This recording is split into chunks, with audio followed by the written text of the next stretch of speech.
Oke. Nah, sebelum kita mulai pelajaran kita hari ini atau teologi yang kita bahas hari ini adalah pengajaran tentang Roh Kudus ya. Dan dunia roh. Nah, biasanya dunia roh itu dikaitkan dengan doktrin gereja ataupun tentang malaikat. Ya, nanti ada sendiri, kalau kita sempat kita akan bahas. Tapi kita bahasnya secara khusus adalah tentang dunia roh jahat, setan, iblis, Lucifer, dan apa itu semuanya. Termasuk personifikasi tentang iblis, tentang setan ya. Nah, itu yang dibahas pertama kali, jadi saya balik. Jadi dunia roh kegelapan dulu, iblis yang kita pelajari supaya konsep kita benar. Nah, baru nanti kita masuk dalam apa peran Roh Kudus dan juga tentang hal-hal yang berkaitan dengan dunia roh itu. Termasuk pekerjaan Roh Kudus, mulai dari melahirkan manusia dan mendirikan gereja, melahirkan gereja, dan pekerjaan Roh Kudus di dalam memberikan karunia-karunia, talenta-talenta. Nah, itu yang seringkali membingungkan kita adalah karunia, termasuk di dalam karunia berbahasa roh ya. Jadi berbahasa roh itu apa sebenarnya? Nah, itu nanti kita panjang ini ya. Nah, karena September saya mengajar di STUJK, ada pembinaan yang di gereja GKI Mosana ya, yang ada di Pastur sebelahnya BTC itu mengadakan pengajaran sebulan 4 minggu, jadi 4 minggu itu hari Kamis, setiap hari Kamis seperti hari ini kita. Nah, kita gabung dengan mereka. Nah, itu pelajarannya adalah pelajaran tentang Kristus Yesus, pengajaran tentang kristologi dan penebusan. Nah, itu juga hal-hal yang sangat penting dasar ya. Jadi kita harus tahu penebusan kita tuh bedanya dengan orang Islam, dengan orang Buddha itu apa. Jalan keselamatan kita itu kenapa kekristenan hanya punya satu-satunya jalan. Nah, itu nanti dijelaskan. Nah, setelah itu bulan Oktober, November, sampai Desember, nah kita akan bahas tentang Roh Kudus dan dunia roh ini. Termasuk pekerjaan Roh Kudus, pekerjaan dunia kegelapan, peperangan rohani juga. Nah, kita akan bahas, kalau memang nanti kita sampai, itu akan bahas sampai ke sebagian kecil dari kitab Wahyu.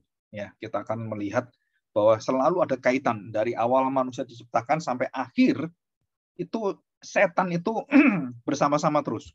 Ya, kita masih ingat Kejadian dan juga kitab Wahyu. Itu keberadaan yang dibahas itu yang dari sisi melawan Allah itu adalah setan, ya iblis dan juga kerajaannya. Dari awal Kejadian sampai Wahyu itu terus apa ya namanya itu melawan Tuhan. Jadi antagonis ya, antagonis terhadap Allah. Nah, kita belajar itu. Nah, sebelum kita masuk dalam pelajaran kita hari ini, nah kita akan masuk dalam doa terlebih dulu ya. Nah, mari kita berdoa dan kita mohon pertolongan Tuhan supaya kita tidak mempelajari tentang setan ini kita jadi takut atau kita jadi berani kelewat batas gitu ya. Kita harus tahu bahwa setan itu ada, dia pribadi, dan kita harus hati-hati dengan pekerjaan setan, termasuk yang juga pernah kita alami atau pernah kita lihat orang-orang yang dikuasai dengan setan sampai kerasukan juga ya. Nah, itu kita harus hati-hati karena itu dunia yang sangat nyata sekali. Nah, kita masuk dalam doa, kita mohon pertolongan Tuhan. Mari kita masuk dalam doa. Bapa yang baik, kami bersyukur di hadapan-Mu. Tuhan, kami hari ini Engkau berikan kepada kami satu kesempatan yang paling indah, yaitu kami merenungkan firman Tuhan, dan semua firman yang berasal dari Engkau, dan juga berasal dari hati Tuhan, yang dibagikan pada kami dengan bahasa yang kami terima, dengan keterbatasan kami dan juga pengertian kami yang tidak bisa menangkap semuanya, dan kami percaya Tuhan memberikan secukupnya bagi kami sebagai manusia, bagi orang percaya, orang-orang yang beriman, kami dapat memiliki satu pengetahuan yang sungguh-sungguh utuh dan sempurna dalam penyampaian dan juga pendengaran kami akan firman Tuhan, sehingga iman kami bertumbuh dan seluruh kehidupan kami sungguh-sungguh dibangun di atas firman Tuhan, dan terutama firman yang menuju dan menunjuk pada Kristus. Karena seluruh pelajaran dunia roh ini adalah pelajaran yang langsung, yang berotoritas, yaitu yang menciptakan malaikat dan juga yang menjadikan malaikat-malaikat yang baik itu akhirnya sebagian memberontak seperti bintang fajar, putra fajar, Lucifer, dan juga seluruh kerajaannya dan anak buahnya, setan-setan semuanya, termasuk dalam pasukan legion yang ada, dan itu masih terus ada di sekeliling kami, dan dikatakan oleh Rasul Petrus bahwa mereka mengaum-ngaum seperti singa dan sangat menakutkan karena suara singa adalah suara yang sangat menyeramkan yang akan menerkam setiap mangsanya. Tuhan, bawa hati kami supaya kami sungguh hati-hati dengan pekerjaan dunia roh ini, khususnya kelicikan dan kelihayan setan iblis Lucifer ini yang sangat luar biasa, dan kami manusia tidak mungkin bisa tanpa pertolongan roh Tuhan. Tuhan, kami bersyukur bahkan pekerjaan-pekerjaan dalam gereja pun bisa menjadi pekerjaan roh kejahatan, dan itu ada di tangan kuasa Lucifer. Tuhan, bagi kami mungkin kami tidak bisa melihat itu secara langsung, tetapi melalui firman Tuhan kami belajar untuk menguji setiap roh. Dan kami mohon pertolongan-Mu sehingga kami belajar firman Tuhan inilah yang membuat kami bisa melihat, menguji roh-roh ini. Karena ada kebenaran yang mutlak, yang sejati, yang berasal dari pengajaran Tuhan kami Yesus Kristus secara langsung.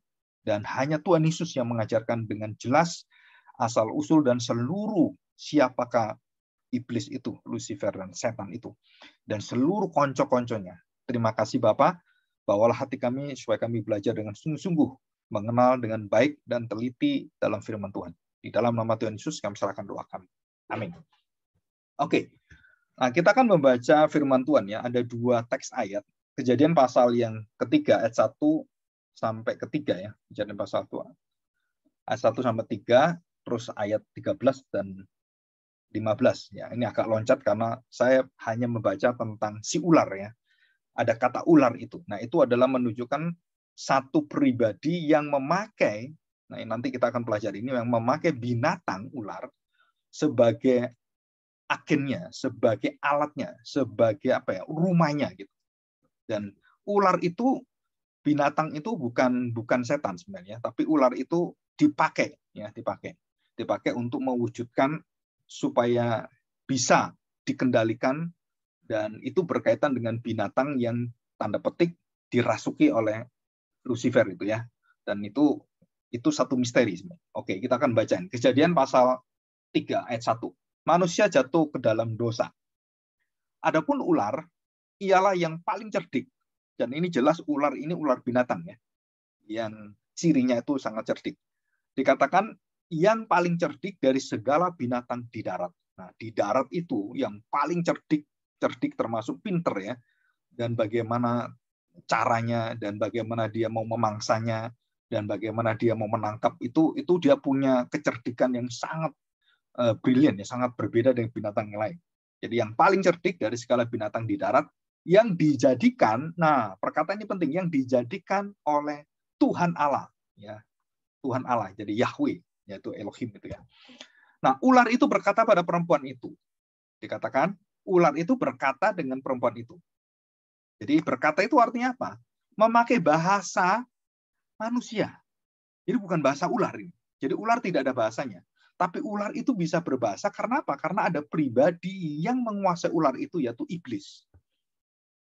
Dan kemudian ular itu bisa berbicara. Jadi bagaimana ular berbicara? Ular nggak punya, ya kita vocal cord ini ya, yang di sini kan manusia bisa bicara kan ada vocal cord itu kan.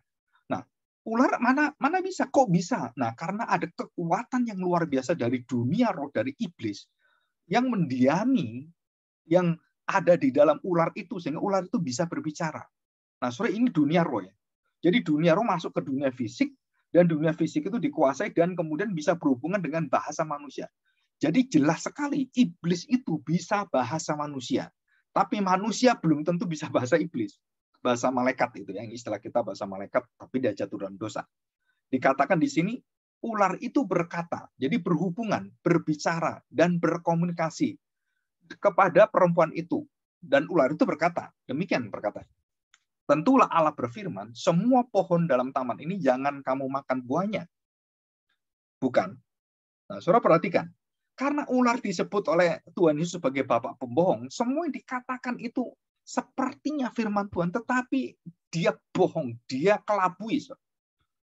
Jadi secara nggak sadar, apakah itu firman Tuhan dikatakan iblis? Tidak sebenarnya. Tapi apa yang dikatakan itu dasarnya ada dalam firman Tuhan, cuman dia belokkan. Apa yang dibelokkan? Saudara perhatikan, tentulah Allah berfirman. Betul nggak? Betul, Allah berfirman. Amin, Allah berfirman. Semua pohon dalam taman ini, betul semua pohon dalam taman ini. Jangan kamu makan buahnya. Nah, ini yang salah. Nah, saudara, di sini dikatakan boleh kamu makan, dikatakan jangan kamu makan.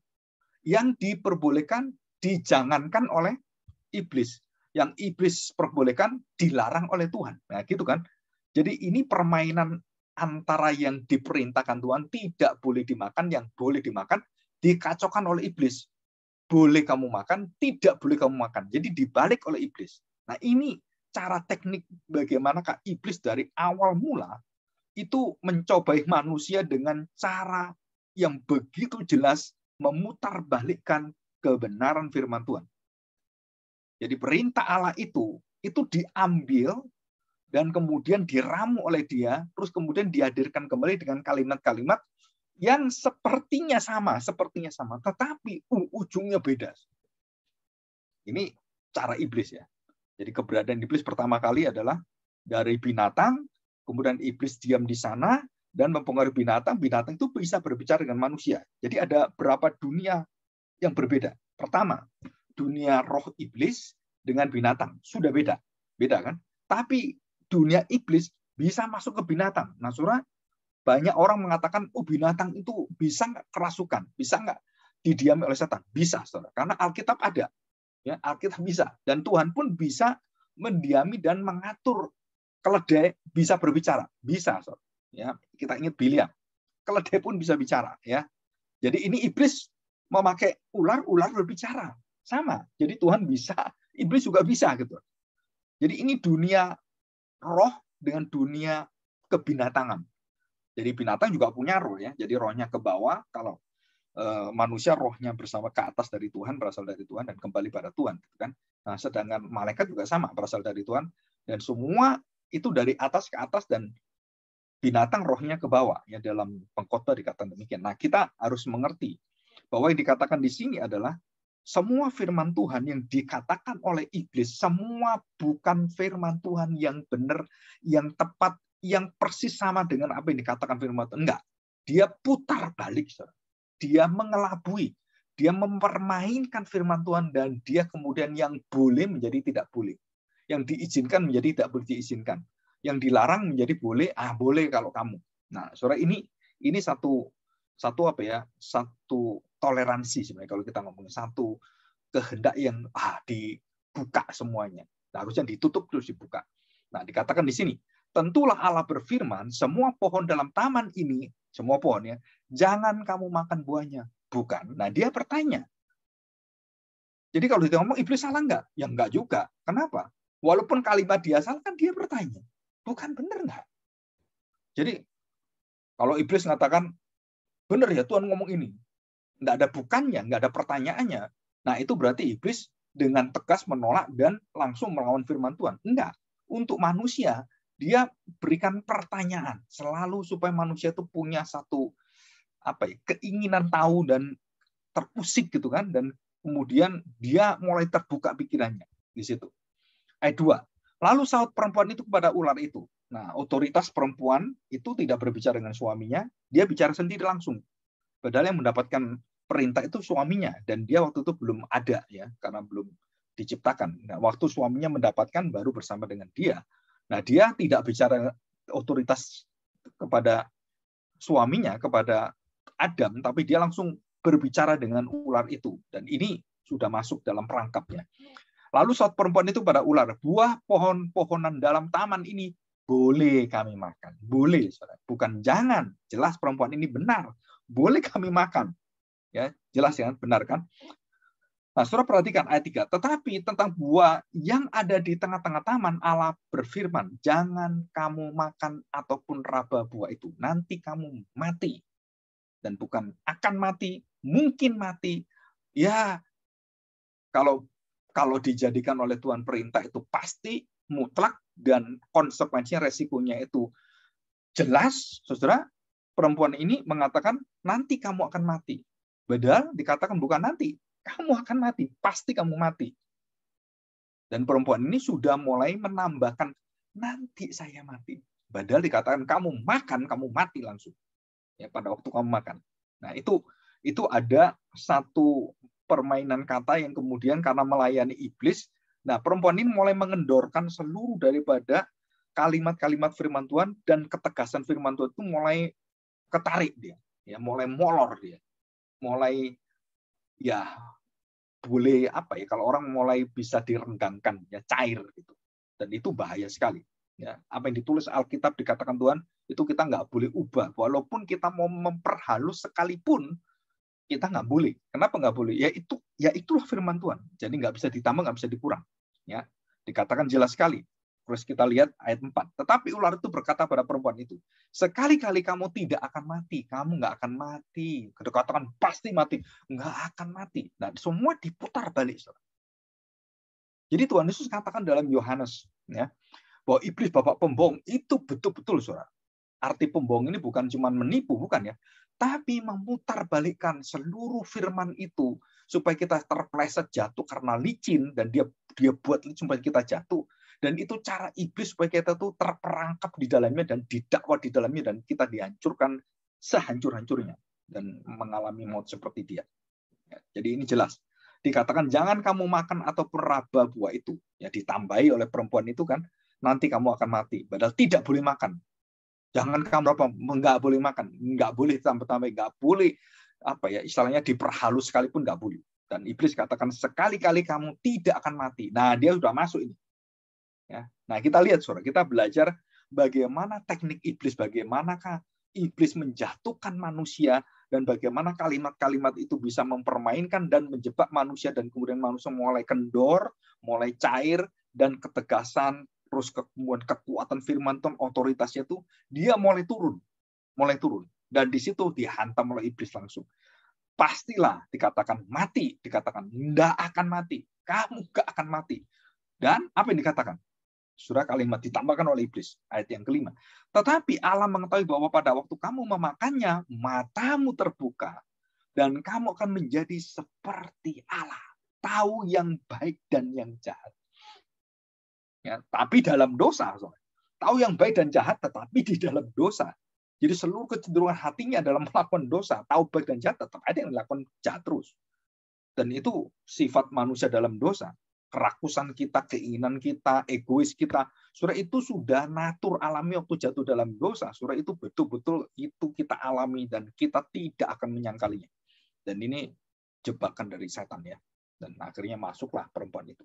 Dan ceritanya jelas. Akhirnya perempuan itu makan dengan suaminya, dengan Adam, dan jatuh dalam dosa, dan terjadi satu kalimat-kalimat yang seram sekali gitu ya. Dan Tuhan marah sekali. Nah, ayat 13. Kemudian berfirman Tuhan kepada perempuan itu, apakah yang telah kau perbuat? Jawab perempuan itu, ular itu yang memperdayakan aku. Nah, kalimat kata kerja ini, memperdayakan aku. Ngakali, aku menjebakku. Aduh, aku akhirnya jatuh. Memperdayakan. Jadi saya akhirnya dipermainkan oleh dia. Saya tidak mendengarkan firman Tuhan, tidak memegang firman Tuhan, karena mendengarkan dia, dan saya ingin menjadi seperti Allah dan kepingin makan buah itu, dan hasil buah itu apa? Saya tidak akan mati, sekali-sekali tidak akan mati, dan saya menjadi seperti Allah. Jadi ini apa ya? Seperti iblis memberikan satu semacam, kalau kita ngomong itu semacam janji-janji palsu. Ini kamu kalau makan begini, kamu jadi seperti Allah, kamu akan bebas, kamu bisa melakukan apapun, dan seperti Allah. Itu bayangkan, saudara, seperti Allah. Kuasamu yang luar biasa. Dan apa yang dilakukan oleh iblis, Lucifer itu, dosa dia, dan kejatuhan dia, keinginan dia, itu dihantamkan kepada Adam dan Hawa. Dia jatuh di tempat yang sama, bagaimana dia jatuh kepingin menjadi seperti Allah, dan jatuhnya dia itu juga dihantamkan kepada manusia. Keinginan dia juga jadi keinginan manusia. Saudara, kenapa iblis itu tidak bisa diampuni oleh Tuhan? Ya, karena iblis nggak ada yang menggoda, kalau manusia ada. Itu salah satu jawaban secara praktis, ya. Jadi karena iblis diciptakan tidak berdaging. Iblis diciptakan tidak mendapatkan belas kasihan dan anugerah Allah. Jadi kalau begitu jatuh dalam dosa, itu langsung tidak ada pengampunan, tidak ada pertobatan, dan iblis tidak bisa bertobat. Ya, saudara harus tahu ini. Jadi manusia nggak bisa bertobat, ya iblis sama. Ya, kalau kita mendengarkan firman Tuhan tiap minggu tapi nggak berubah-ubah hidup kita, egois dan semuanya, apa bedanya kamu dengan iblis? Ya, ada kemiripan. Ya, manusia yang jahat itu disebut sebagai iblis. Oke, kita baca ini ya. Nah, kita lihat sekarang yang paling membuat kita kaget sekali kalimat daripada Rasul Paulus. Saudara, apa ini? Perhatikan, saudara. Ya, 2 Korintus 11 ayat 14. 2 Korintus 11 ayat 14. Sebab orang-orang, ayat 13 saya baca ya. Sebab orang-orang itu adalah rasul-rasul palsu, pekerja-pekerja curang, yang menyamar sebagai rasul-rasul Kristus. Wah, serem sekali ini. Menyamar sebagai rasul-rasul Kristus. Hal itu tidak usah mengherankan, sebab iblis pun menyamar sebagai malaikat terang. Wah, saudara, luar biasa ini. Siapa yang dibinasakan oleh Tuhan Yesus? Di dalam Matius pasal 7. Coba kita lihat ya, Matius pasal 7 ayat 21. Matius pasal 7 ayat yang ke-21. Bukan setiap orang yang berseru kepadaku, Tuhan, Tuhan akan masuk dalam kerajaan surga. Melainkan dia yang melakukan kehendak Bapakku yang di surga. 22. Pada hari terakhir banyak orang akan berseru kepadaku, Tuhan, Tuhan, bukankah kami bernubuat demi namamu mengusir setan? Wah, mengusir iblis, saudara. Mengusir setan. Demi namamu mengadakan banyak mujizat demi namamu juga. Nggak taunya itu konconya setan. Mengusir setan, dia sendiri setan. Kok bisa gitu? Maling teriak maling. Nah, itu kan dikatakan mengadakan banyak mujizat demi namamu juga. Pada waktu itulah aku akan berterus terang kepada mereka dan berkata, aku tidak pernah mengenal kamu, nyala kamu daripadaku, kamu sekalian pembuat kejahatan. Jadi orang-orang mengadakan mujizat, orang-orang ngurus setan itu, oleh Tuhan katakan, aku tidak kenal kamu. Kenapa? Karena pekerjaan setan yang kamu lakukan. Pekerjaan iblis yang kamu lakukan. Nyalah aku binasakan engkau. Dan kerajaanmu, kerajaan di dalam kerajaan iblis yang masuk dalam kerajaan neraka. Dibuang oleh Tuhan. Saudara, ini paralel yang membuat kita itu terkejut sekali. Saudara, dikatakan jelas sekali. Dikatakan mengusir setan, tapi kok dibuang dalam bersama-sama dengan setannya. Loh, padahal kamu itu kan harusnya melawan setan. Loh, kamu sekarang hidupmu bersama-sama dengan setan. Di dalam kerajaan kegelapan itu ya setan semua. Dan ini bukan orang biasa, ini pendeta-pendeta, rasul-rasul palsu, nabi-nabi palsu, dan yang menyuarakan suara setan, mengkhotbahkan suara setan, dan memanipulasi Alkitab. Alkitab tidak boleh begini, harus tegas, kita manipulasi. Oh, Alkitab boleh, kok nggak apa-apa. LGBT itu nggak apa-apa. Ya, kita harus mengerti itu sakit penyakit. Oh, firman Tuhan itu sangat mengerti bagaimana orang-orang yang LGBT, orang lesbianisme, homoseksual, transgender, Tuhan itu ngerti, Tuhan itu mengasihi mereka. Saudara, di Alkitab tidak ada yang bisa melembutkan Tuhan melihat dosa. Saudara. Tuhan katakan kekejian. Saudara, kita nggak bisa seperti iblis. Oh ya nggak apa-apa, dia kan sama-sama manusia. Kita harus mengasihi dia. Dan semua kalimatnya firman Tuhan. Jadi kita kehilangan seperti Adam dan Hawa. Kehilangan otoritas, ketegasan, perintah Allah. Dan kita kemudian bertoleransi dengan dunia ini. Dan siapa yang mempromosikan dengan kekuatan luar biasa? Pendeta-pendeta yang setuju dengan homoseksual yang harus diterima, ya homoseksual yang harus orang-orang yang lesbianisme, transgender seperti itu. Wah, itu juga kan umat Tuhan juga. Tapi mereka tidak berani menegur itu adalah dosa dan itu ada kekejian bagi Tuhan. Tapi mereka terima, ya gereja kita kan gereja orang berdosa. Saudara, kalimat kita seperti setan, seperti iblis. Jadi kamu itu menyuarakan firman Tuhan atau enggak? Enggak. Kamu orang-orang yang berkhotbah, yang Tuhan katakan, aku tidak kenal kamu. Kamu semua pembuat kejahatan. Waduh, ngeri sekali ini. Ya. Oke, kita lanjutkan ini ya. Nah, saudara perhatikan. Nah, kita membahas tentang konsep-konsepnya sekarang ya. Seperti biasa, karena ini seperti kita kuliah juga. Ya. Dan ini bisa diberikan kuliah semester untuk S2 biasanya ya, kalau detail gitu. Tapi ini saya coba untuk meringkas. Nah, saudara perhatikan, yang pertama, kesalahan pengertian dan miskonsepsi tentang setan dan kerajaan kegelapan itu terjadi di mana-mana. Apa yang membuat kita itu salah?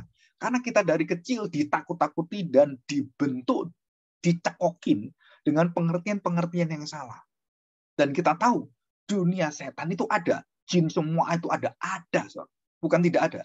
Genderuwo, kuntilanak, apa semua itu semuanya bentuk-bentuk manifestasi dari setan dan kerajaan roh-roh jahat itu. Ya, jadi kita harus tahu. Kenapa? Karena itu ada di depan hidup kita dan bersama-sama kita, dan semua itu kita harus tahu bahwa bumi ini saudara di dalam kegelapan dan dikuasai dengan roh-roh jahat ini. Dan kita tahu banyak orang-orang yang perdukunan, dikuasai kejahatan semua dan roh-roh jahat ini.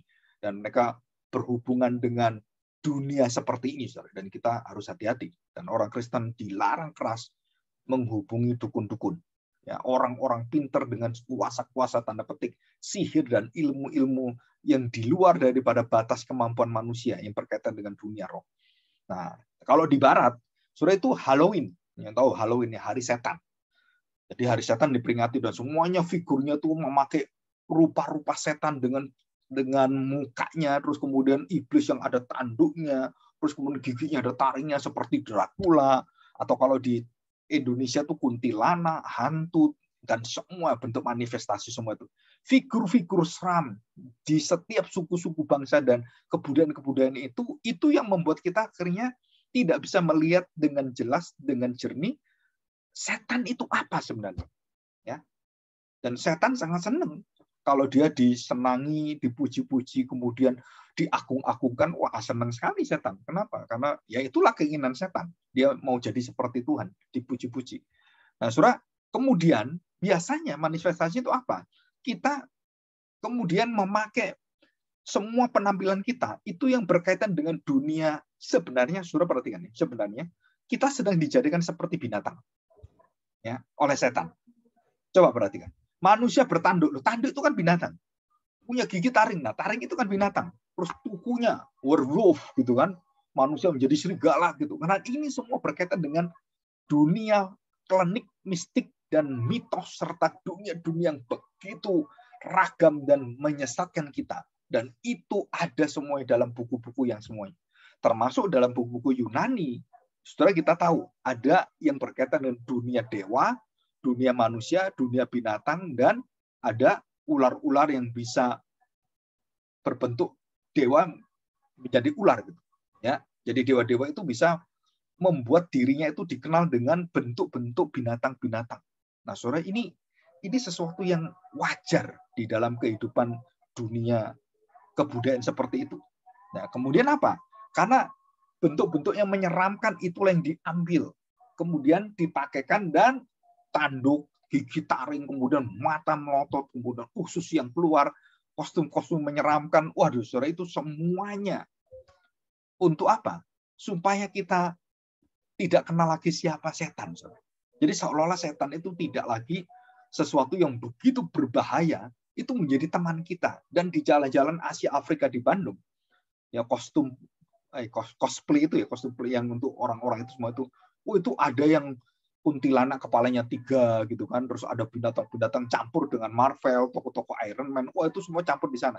Dan saudara tahu, itu menjadi permainan dan menjadi sesuatu yang akhirnya dunia kegelapan itu menjadi teman kita, dan kita kemudian terbiasa, terpola, dan kita secara nggak terasa mempromosikan hal-hal kegelapan yang harus diterima dan disenangi oleh manusia. Nah, termasuk hari ini di Indonesia selama hampir 5 tahun lebih ini, seluruh filmnya adalah film tentang setan, KKN setan, ya, pengabdi setan. Wah, serem tuh, semua setan. Nah, kenapa saya membahas dalam setiap hari Kamis Doctrine for Life Theologia ini? Itu berkaitan dengan kondisi yang ada di sekeliling kita. Filmnya bagaimana, bukunya apa. Dunia Barat sudah lewat ya. Zamannya Harry Potter, zamannya Van Helsing, terus kemudian yang zamannya Keanu Reeves itu yang kemudian menyembuhkan orang kerasukan dan kemudian dia mengejar, atau sebelum dulu ada namanya Ghostbuster, ya. Terus Casper itu kan. Nah, itu juga sama, itu kan dunia roh. Dan di Indonesia itu kemudian lebih menyeramkan lagi. Kenapa? Karena itu yang diangkat hal-hal yang bersifat kenyataan ya. Kenyataan ini pernah dialami masyarakat di seluruh suku-suku itu, kemudian difilmkan dan dibumbui dengan sound system, dibumbui dengan kostum-kostum dan dengan teknik-teknik, akhirnya membuat orang yang lihat itu akhirnya diindoktrinasi, saudara. Dan mereka akhirnya percaya. Sampai pulang pun akhirnya bisa ketakutan dia. Kenapa? Karena dididik seperti itu, saudara. Nah, ini bahaya sekali. Ya, sangat bahaya. Nah, sekarang ada penelitian ini ya, survei. Di Amerika, ini khusus di Amerika ya, dunia barat, Eropa juga. Saudara, percaya kepada Allah dibandingkan dengan percaya pada setan, saudara kaget sekali. Saudara. Kaget sekali. Banyak orang barat itu, termasuk mungkin di Indonesia saya nggak tahu, nggak ada penelitian, kalau di barat ada. Ya, di pooling, kemudian disurvei. Nah, saudara bayangkan, 1:5. Jadi 5 orang itu, ya, 1:5 orang itu, 1 percaya Tuhan, 4 tidak percaya. Sedangkan 4 percaya setan, 1 nggak percaya. Jadi kebalikin. Jadi malah percaya setan itu ada dan bergumul dengan manusia, sedangkan Tuhan nggak ada, nggak hadir. Mereka percaya setan ada. Oh, setan itu ada di sekeliling kita, akan menakut-nakuti kita. Nah, setan hadir bersama kita, Immanuel. Saudara, kita mana Tuhan? Ya, kita seperti menjadikan Tuhan seperti setan. Kalau kita berdoa, kita sakit gitu. Tuhan, di mana hadiratmu Tuhan? Aduh Tuhan, di mana kamu Tuhan? Saya sakit Tuhan, saya mau mati Tuhan. Nah, banyak orang-orang yang mengalami hal seperti ini, itu kemudian menurunkan hadirat Tuhan itu seperti setan. Jadi supaya hadirnya seperti yaitu yang bisa diterima dengan kondisi yang ada semuanya. Waduh, saudara, ini barat dan timur beda jauh. Timur itu begitu keranjingan dengan dunia seperti itu. Barat begitu nggak mau tahu soal dunia roh. Tapi mereka mulai tahu, mulai mengakui adanya setan daripada adanya Tuhan. 1:5. Jadi ditahyulkan gitu. Dulu nggak ada yang percaya. Abad-abad 19 awal, saudara, nggak ada yang percaya setan. Jadi para hamba Tuhan juga yang dikirim, para penginjil juga, itu konsep setan nggak ada. Begitu masuk ke daerah suku Kalimantan, kemudian masuk ke Papua dan semuanya, mereka kaget sekali. Kenapa? Ada dunia tanda petik yang mempengaruhi orang-orang yang sepertinya dibawa oleh roh kerasukan dan seperti itu. Wah, saudara, itu di depan mata. Dan itu ada. Ya. Dan diperparah lagi dengan apa? Dengan dongeng masyarakat, mitos, legenda, fantasi, termasuk buku-buku, film-film yang ada di Indonesia. Nah, ini membuat kita akhirnya percaya setan yang bukan yang benar menurut Alkitab, tapi menurut tafsiran manusia dan suku-suku bangsa. Ya, Allah dan setan itu sudah perhatikan adalah di dunia roh. Ya, jadi dunia roh, dunia kita manusia yang kita lihat bersama-sama, dan kita juga punya roh yang sama. Kita punya roh dan bisa berhubungan dengan roh Tuhan, bisa berhubungan dengan dunia itu melalui roh kita. Tetapi saudara tahu bahwa ada dunia di bawah kita, dunia binatang, dunia yang tidak terlihat, dan dunia-dunia yang lain. Nah, itu ada. Dan kemudian ada dunianya Tuhan yang Maha Kudus, surga dan semuanya, malaikat-malaikat itu. Dan kita melihat ada perbedaan-perbedaan dan lapisan-lapisan dan wilayah-wilayah yang berbeda. Nah, di dalam Alkitab dikatakan kita tidak diperbolehkan menghubungi dan mencari hubungan dengan dunia roh, kecuali Tuhan yang melakukannya. Jadi seperti Tuhan memanggil Elia dan Musa, itu dunia roh. Tuhan panggil, dan kedua orang ini dengan tubuhnya, dengan kehadirannya dalam roh itu bisa dilihat oleh murid-murid. Ya, waktu murid-murid melihat Tuhan Yesus memanggil Elia dan Musa, murid-murid tahu ini Elia, ini Musa. Padahal mereka nggak pernah kenal. Itu sudah ribuan tahun yang lalu. Lo murid kok tahu ini Musa, ini Elia? Kok tahu? Dari mana tahunya? Nah, itu dunia roh. Dan kekuatan Tuhan yang memberitahukan itu dengan kehadiran itu, langsung Tuhan secara nggak usah diperintahkan, murid-murid langsung tahu. Kenapa? Karena Tuhan membukakan satu rahasia dan mereka mengerti. Dan kita juga sama. Nanti kita ke surga, kita tahu ini Adam, ini Hawa, ini Yakub, ini Israel, ini suku-suku. Dan kita tahu semuanya. Apa yang ditulis dalam Alkitab. Dan bagaimana nanti di surga kita berkenalan dengan mereka. Aduh, saya nggak tahu bagaimana indahnya, dan itu semua bukan seperti terjadi seperti sekarang ini. Kita yang terbatas pikiran kita. Dan Tuhan membukakan itu dalam dunia roh. Ya, dunia roh yang berhubungan dengan dunia manusia. Dan ini sangat jelas sekali itu ada. Nah, saudara, kemudian kita lanjutkan. Saudara, setan dalam Alkitab, ya, setan dalam Alkitab, dalam konsep referensi Alkitab, mulai dari Kejadian itu apa sih sebenarnya setan itu? Nah, saudara, dalam Perjanjian Lama dan juga dalam Perjanjian Baru, nah saya bacakan dalam Perjanjian Baru ya, tentang ular tadi dibahas kembali dalam Wahyu pasal 12 dan pasal 20. Kejadian pasal 3, 1 sampai 15 tadi, itu dibahas di dalam kitab terakhir Alkitab, di kitab Wahyu. Dan sama disebut ularnya, cuman ditambah ular tua. Ular tua. Nah, Wahyu pasal 12 ya, ayat yang ke-9. Demikian bunyi firman Tuhan. Dan naga besar itu si ular tua. Nah, saudara perhatikan ya. Dan naga itu, tadi kan ular ini ular yang seperti kita lihat ular itu. Ini menjadi naga. Saudara. Naga itu kita lihat konsep kita tentang naganya di China gitu kan. Naga yang hebat, yang bukan ular biasa ini. Ular yang punya kekuatan seluruh semesta alam. Ya, tubuhnya, mukanya seperti singa, terus kemudian sisiknya seperti ular. Semua raja, raja laut, raja udara, raja hutan, raja udara, dan semuanya raja semua dalam tubuh naga itu semua raja. Saudara harus tahu konsep ini. Jadi dalam tubuh naga orang-orang Chinese itu semua adalah konsep penguasaan jagat semesta ini dalam satu binatang yang dijadikan satu, yang dilukis, digambarkan menjadi mitos naga. Dan itu ada dalam Alkitab. Apakah mitos naganya orang China ini sama dengan orang-orang Barat? Pasti sama, ada kaitannya. Kenapa? Karena itu sumbernya sama. Sumbernya sama. Sumber dari mana? Dari ceritanya Adam dan kemudian ke bangsa-bangsa kan. Nah, saudara di sini mulai kapan itu kita baca? Dan ular naga besar itu si ular tua yang disebut iblis atau setan. Nah, ini lengkap datanya. Lengkap. Jadi naga besar, ular tua, iblis, setan. Jadi sama ini. Ular tua, ular yang ada dalam Kejadian, sama-sama ular itu, dan kemudian dikatakan iblis atau setan. Sama, saudara.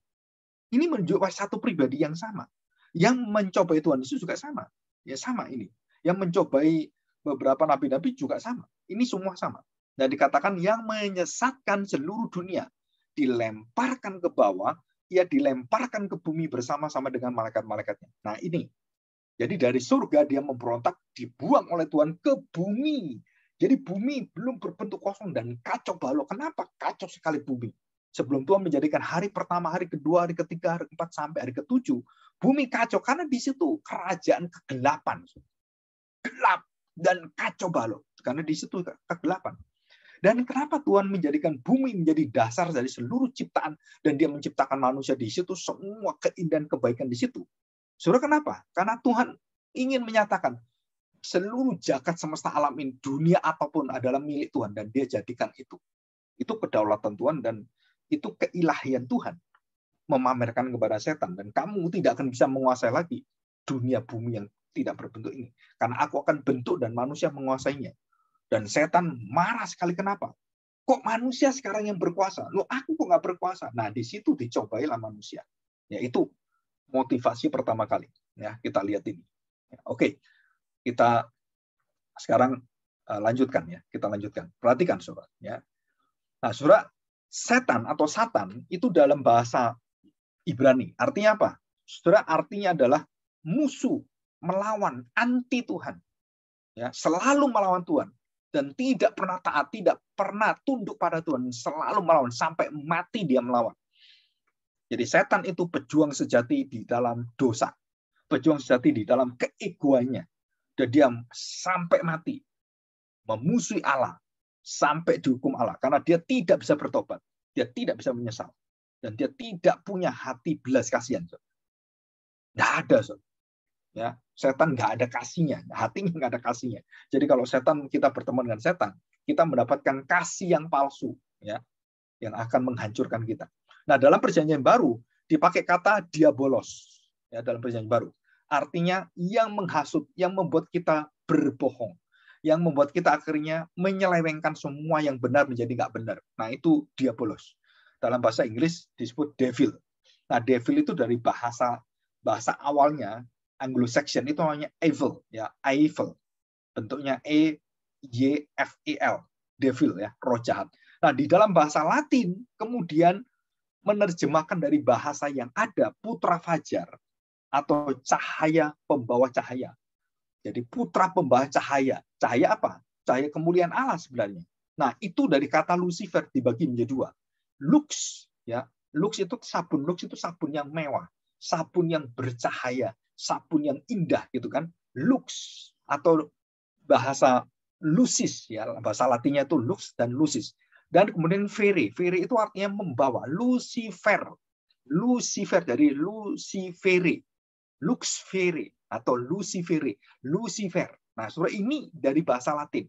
Lucifer itu dari bahasa Latin yang menerjemahkan Alkitab bahasa Ibrani dari kata Satan, Satana atau Satanos, dan kemudian dibawalah dalam bahasa Latin menjadi bahasa menerjemahkan dengan kata-kata apa yang ada dalam Alkitab. Ya, pembawa cahaya putra fajar, dan dikatakan Lucifere, Lucifer, dan disingkat menjadi Lucifer, pembawa cahaya bintang fajar. Dan kita tahu bintang fajar itu adalah planet Venus yang muncul saat dini hari, yang begitu terang. Kalau kita pagi-pagi itu ada planet yang begitu besar terang, itu Venus. Ya, itu bukan bulan. Loh, kok bulan ya? Siang-siang hari kok ada bulan, pagi-pagi? Bukan bulan. Bulan itu malam. Ya, kalau pagi itu Venus. Ya, itu disebut sebagai putra Venus, putra cahaya fajar, ya, cahaya pada waktu dini hari.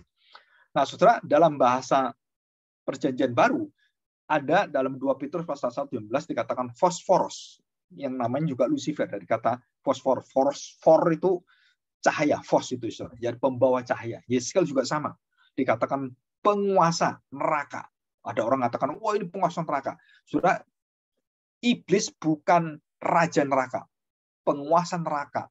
Yang menguasai segala sesuatu adalah Tuhan. Jadi termasuk neraka itu bukan kerajaan iblis. Ya, neraka itu bukan kerajaan iblis.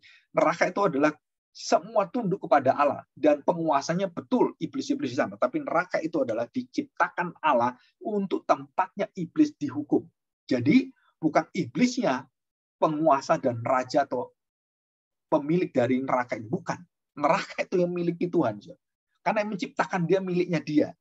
Dan surga yang menciptakan dia juga sama. Di mana surga ataupun neraka, surga di mana Tuhan berhubungan dengan manusia, yaitu wadahnya itu surga. Ya, di mana hadirat Allah di situ, tapi Allah sendiri itu tidak bisa ditampung oleh apapun, karena Allah jauh lebih besar dari apapun. Ini saya ingin kita belajar melampaui daripada semua pemikiran, dan juga dengan iman kita mengerti Allah yang tak terbatas itu. Ya. Sedangkan Lucifer dan seluruh setan-setan sangat terbatas dan gampang sekali dilemparkan oleh Tuhan, sangat mudah. Jadi kalau kita dijamin Tuhan beserta kita, roh Allah dalam hatimu, dan tidak ada roh yang lebih besar dari dia, Roh Kudus, roh Tuhan itu, jangan takut. Saudara, kita jangan takut. Kenapa? Karena roh kita itu, Roh Kudus itu jauh lebih besar daripada roh itu semuanya, dan kita bisa mengandalkan Roh Kudus untuk melawan roh-roh jahat itu. Nah, kenyataannya kita karena diindoktrinasi, dicekokin dari kecil, akhirnya kita takut-takutan. Ketakutan sendiri. Takut dengan dunia roh, takut dengan setan-setan, takut dengan hal-hal yang bersifat mistik. Kalau kita jalan malam-malam di kuburan, takut-takut sendiri.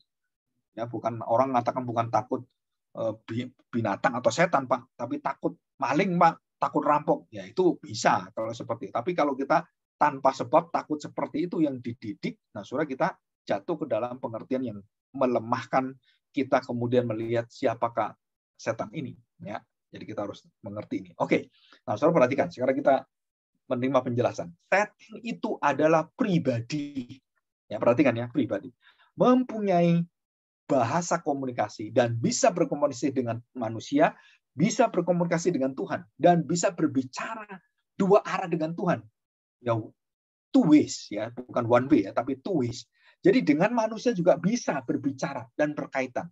Dan itu terjadi sejak Adam, Tuhan Yesus, itu iblis berbicara dan bercakap-cakap dengan Tuhan Yesus, bercakap-cakap dengan Adam dan Hawa. Saudara, ini bisa loh cakap-cakap ya. Jadi ini ada disebut sebagai pribadi, karena pribadi bisa bercakap-cakap dan bisa memakai bahasa tanda petik dengan Allah, bahasa iblis dengan Allah, malaikat itu dengan Allah itu apa? Kita nggak pernah tahu bahasa Allah dengan iblis apa. Jadi Allah itu pasti seperti iblis berbicara dengan manusia, iblis, malaikat itu punya kemampuan bisa merendahkan berbicara dengan manusia, bahasa apapun iblis bisa. Semua manusia dia bahasa apapun dia bisa. Jadi kalau ada orang kerasukan setan, orang bisa bahasa Mandarin, bisa bahasa Belanda, bisa bahasa. Kita kaget, dua orang kerasukan bisa bahasanya ini. Saya punya emak juga sama ya, emak saya itu juga sama. Dia bisa, kalau sudah roh orang Belanda itu datang, setan dari Belanda itu datang, dia bisa bahasa Belanda. Ketemu orang Belanda dia bisa bahasa Belanda. Dia nggak pernah belajar bahasa Belanda. Dan waktu dia kerasukan bahasa Mandarinnya, dia bahasa Mandarinnya. Wow, gitu kan pakai bahasa Mandarin. bahasa yang lain ya bahasa lain. Loh, kok bisa? Karena setan bisa bahasa manusia semua. Jadi kalau orang kerasukan bisa bahasa macam-macam, ya karena dia setannya masuk ke orang Belanda ya bahasa Belanda, setan masuk ke orang Inggris bahasa Inggris, ke orang Chinese bahasa Chinese, orang Jawa bahasa Jawa. Kan gitu, Saudara. Jadi pribadi yang bisa berkomunikasi dengan berbagai bahasa manusia. Nah, Saudara, nanti kita akan belajar tentang bahasa roh. Ini berkaitan dengan bahasa-bahasa ini, Saudara. Ya, jadi bukan bahasa yang tidak ada maknanya, bukan, Saudara. Itu bahasa-bahasa yang berkaitan dengan dunia roh. Ya, bahasa-bahasa yang bersifat dua arah. Jadi orang yang berbahasa roh, seperti dukun-dukun, bermantra, dan semuanya, mereka sedang berbicara dengan setan.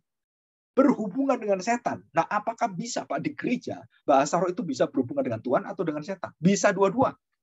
Kita harus menguji semuanya. Jadi waktu saya berbahasa roh, kamu berbahasa kepada siapa itu? Kalau kamu konsepmu benar, ya berarti pada Tuhan. Kalau konsepmu salah, ya berarti pada setan. Jadi tidak semua bahasa roh itu bahasa yang berbahasa dengan Tuhan. Kadang-kadang orang nggak sadar dia berasa seperti itu. Dia sedang berbicara dengan roh setan. Di dalam gereja, iya, bisa. Wah, ini berbahaya sekali. Jadi malaikat itu bisa bahasa semua dan dia bisa saudara mempermainkan bahasa ini. Aku setan. Aku legian. Menjadi perempuan. Aku legian. Nah, saudara bisa. Jadi perempuan, jadi anak, jadi apapun. Dia bisa. Bahasanya apapun dia bisa. Wah, kemampuan setan itu luar biasa loh. Ini yang nggak pernah orang pikir. Saudara, kita kadang-kadang merendahkan setan, kemampuan setan kita rendahkan. Dan setan bisa berbicara, berkehendak, menipu, mempermainkan firman Tuhan, dan dia tahu firman Tuhan, dia ambil firman Tuhan, dan waktu mempermainkan dan mencobai Tuhan Yesus, saudara. Setan itu apal semua firman Tuhan. Titik komanya dia tahu semua, saudara. Dia tahu yang benar, tapi dia menyuarakan yang tidak benar. Dia mencuplik kitab ulangan. Setan itu ngerti Taurat. Dia waktu mencobai Tuhan Yesus, dia pakai kitab Taurat. Wah, kita kaget sekali. Saudara. Kenapa banyak pendeta-pendeta palsu, rasul-rasul palsu itu ngerti firman Tuhan tapi menyelewengkan? Yaitu anak buah setan. Tidak memberitakan yang benar, tidak memberitakan tentang Kristus, memberitakan tentang dirinya, tentang kerajaannya, tentang kesuksesannya, bagaimana dia membangun gereja banyak di mana-mana, pelayanan luar biasa. Saudara, itu semua kita harus hati-hati. Apakah itu memuliakan Tuhan enggak dalam pelayanan kita? Apakah itu pengaruh dari kesombongan yang dibawa dan kemudian dipupuk oleh setan, dan kita secara nggak sengaja seperti Daud memamerkan, menghitung tentaranya. Wah, saya berhasil, ini berapa tentara saya hebat. Dan roh jahat itu ada dalam diri Daud, ada dalam diri pendeta. Walaupun pendeta sebesar apapun, begitu dia sombong, di belakang dia mempengaruhi siapa? Wah, dia sukses, di mana-mana dia bikin gereja. Ini dari kamu, dari setan. Wah, saudara, serem sekali. Dan ini, setan ini, wah saudara, begitu halus. Raja seperti Daud tahu Taurat, tahu bermazmur, menciptakan mazmur, dan dia tahu bagaimana berdoa pada Tuhan. Tetap jatuh. Kenapa jatuh? Jatuh karena iblis masuk dalam hidup dia. Bagaimana iblis masuk dalam hidup dia? Berkat Tuhan, keberhasilan itu akhirnya menjadi tumpukan di mana iblis dengan mudah menghancurkan Daud. Saudara, dosa yang paling besar Daud adalah sombong di hadapan Tuhan, menghitung tentaranya. Saudara, itu kekejian bagi Tuhan. Wah, saudara, ini betul-betul bayangkan Daud bisa jatuh dalam dosa seperti itu. Bukan hanya berzina, bukan hanya membunuh orang. Dia menjadikan dirinya adalah pusat dan dia menjadikan dirinya sebagai mengganti Allah. Wah, saudara, ini cara iblis yang luar biasa. Jadi keberhasilan kita, kekayaan kita, kenyamanan kita, saudara, semua itu kita harus hati-hati. Kenapa? Karena disitulah kita gampang terpeleset. Gampang kita akan jatuh. Tuhan Yesus dicobai dengan seluruh kemewahan yang ada. Kedudukan yang ada. Kedudukan, kekuasaan. Ayo, kamu tak kasih kuasain. Kamu tak kasih semua kelancaran. Kamu tak kasih. Oh, saudara, disitulah iblis mau menjatuhkan anak manusia dan kita semua. Ya. Jadi dia memberikan firman Tuhan. Jadi modusnya apa? Dia memakai semua yang kelihatan baik, benar, saleh, rohani. Dia putar semua balik dan menjebak kita dan menjerat kita, kemudian mendakwa kita dan kita nggak bisa apa-apa. Ya, iblis itu mendakwa kita dan termasuk Tuhan Yesus didakwa semua.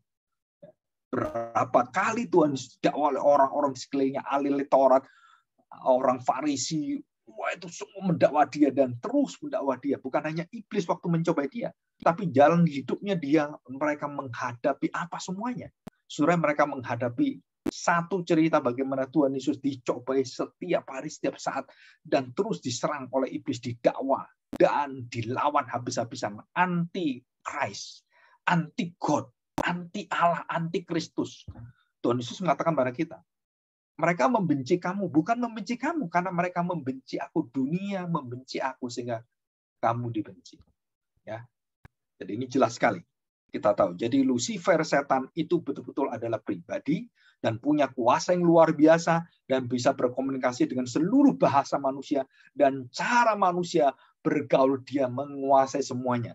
Dan dia bisa menciptakan idola-idola dan dia bisa menciptakan acara-acara, dia bisa menciptakan BTS, dia bisa menciptakan Blackpink, dia bisa menciptakan Elvis Presley, dia bisa menciptakan grup-grup rock yang sangat memukau, dia bisa menciptakan orang seperti Alan Parker yang begitu hebat dengan VJ-nya, dengan seluruh musiknya mempengaruhi orang dan menghipnotis orang semuanya, dan ribuan jutaan orang mendengarkan itu bisa terhipnotis. Dan itu Lucifer, itu kerjaan Lucifer, membawa orang-orang itu menjadi idola-idola dan tanda petik dielu-elukan. Saudara, kita jujur, kalau kita sama dengan penyanyi yang hebat sekali, terus kemudian punya karunia yang luar biasa, kita ingin meniru dia, mulai dari nyanyinya, bagaimana nyanyinya, terus kemudian bagaimana wajahnya, bentuknya, rambutnya, terus kemudian pakaiannya, kita ingin seperti itu semua. Dan itu adalah tanda petik. Siapa menciptakan? Apakah Tuhan menciptakan di luar dirinya supaya diidolakan? No. Tuhan tidak pernah menciptakan yang bisa menggantikan dia. Yang menciptakan menggantikan dia adalah semua dari iblis. Saudara, ini sangat mengerikan sekali. Semua yang menciptakan semua itu idola-idola, termasuk bukan hanya dalam kesenian, musik, dan juga bukan, saudara. Termasuk di dalam keuangan, termasuk di dalam semua pekerjaanmu. Saudara, itu semua berbahaya sekali. Ya, singa mengaum di sekeliling kita, siap menerkam kita. Di sini. Ya, oke. Di dalam Alkitab dikatakan bahwa Lucifer adalah kerub yang menjaga hadirat Allah yang tertinggi dan dia bintang fajar yang memuja Tuhan dan dia punya kuasa dan pengaruh sangat besar dan diberi kuasa oleh Tuhan menguasai seluruh malaikat. Saudara, jadi Lucifer ini adalah kepala, the chief of angels.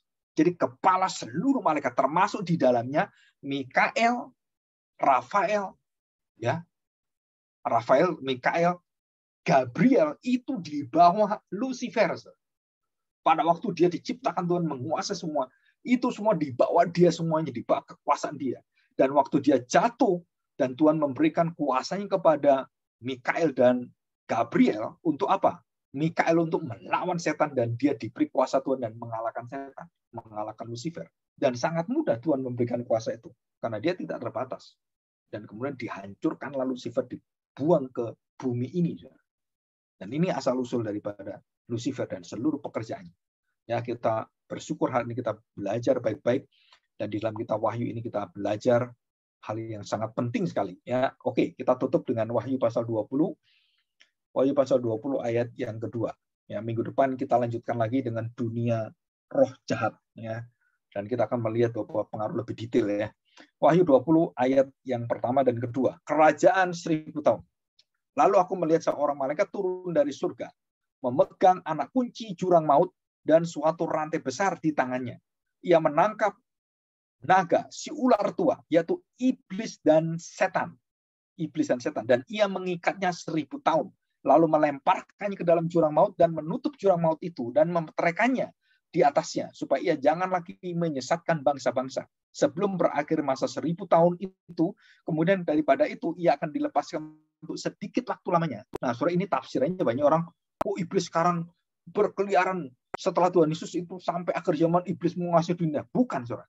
Itu dilepaskan hanya untuk penghakiman terakhir. Dan dia dibelenggu. Sekarang ini iblis itu dalam belenggu luar biasa, sedangkan konco-konconya itu masih berkeliaran karena yang dibelenggu adalah iblis setannya oleh Tuhan. Jadi pemimpinnya dikalahkan, kayu salib dan semua kekuasaannya dipredel oleh Tuhan, dan Tuhan masih mengizinkan kuasa-kuasa yang ada kerajaan kegelapan. Sampai nanti Tuhan bukakan dan rantai dibuka untuk apa? Bukan untuk menguasai dunia lagi dan menjadi raja dunia, bukan. Untuk dihakimi dan dibuang dalam neraka. Dikatakan di sini. Dan memeteraikannya di atasnya supaya ia jangan lagi menyesatkan bangsa-bangsa sebelum berakhir masa 1000 tahun. Kemudian daripada itu ia akan dilepaskan untuk sedikit waktu lamanya. Sedikit. Hanya sekejap itu sedikit dibuka dan kemudian diserahkan dan dilemparkan. Nah, tafsirannya banyak orang-orang gereja-gereja yang tidak mengerti Alkitab dan juga tidak belajar dengan baik, itu ditafsirkan dari sejak Tuhan Yesus sampai sekarang, wah, iblis berkuasa. Nggak ada yang berkuasa Tuhan. Semua kerajaan semua di dalam kuasa Tuhan. Dikatakan jelas sekali, kemudian daripada itu ia akan dilepaskan untuk sedikit waktu lamanya dan kemudian dimasukkan dalam hukuman, dalam lautan neraka itu ya, lautan api. Lalu aku melihat tahta-tahta dan orang-orang yang duduk di atasnya. Kepada mereka diserahkan kuasa untuk menghakimi. Nah, ini siapa ini? Aku juga melihat jiwa-jiwa mereka yang telah dipenggal kepalanya karena kesaksian tentang Yesus dan karena firman Allah. Para martir dan kita semua ada di sana. Yang tidak menyembah binatang itu dan patungnya, dan yang tidak juga menerima tandanya pada dahinya dan tangan mereka, dan mereka hidup kembali dan memerintah sebagai raja bersama-sama dengan Kristus untuk masa 1000 tahun. Jadi masa 1000 tahun ini adalah kita diberi kuasa sebagai imamat rajani. Gereja Tuhan diberi kuasa, setiap orang Kristen adalah rajani, imamat, dan kita semua menyuarakan suara kenabian dan imamat rajani, dan kita menjadi orang-orang penuh dengan kuasa, tanda petik, raja-raja yang di bawah raja, di atas segala raja. Jadi katakan ini bersama sebagai raja dengan Kristus dalam masa 1000 tahun. Dan kita akan menghakimi malaikat-malaikat. Wah, luar biasa. Ya, kita bersyukur hari ini dengan penjelasan yang ada. Ya, mari kita berdoa. Kalau ada pertanyaan, sudah bisa tanyakan. Kalau saya belum bisa menjawab, nanti minggu depan saya akan carikan jawabannya. Ya, mari kita berdoa kepada Tuhan, dan kita bersyukur karena hari ini kita bisa mendengarkan firman Tuhan.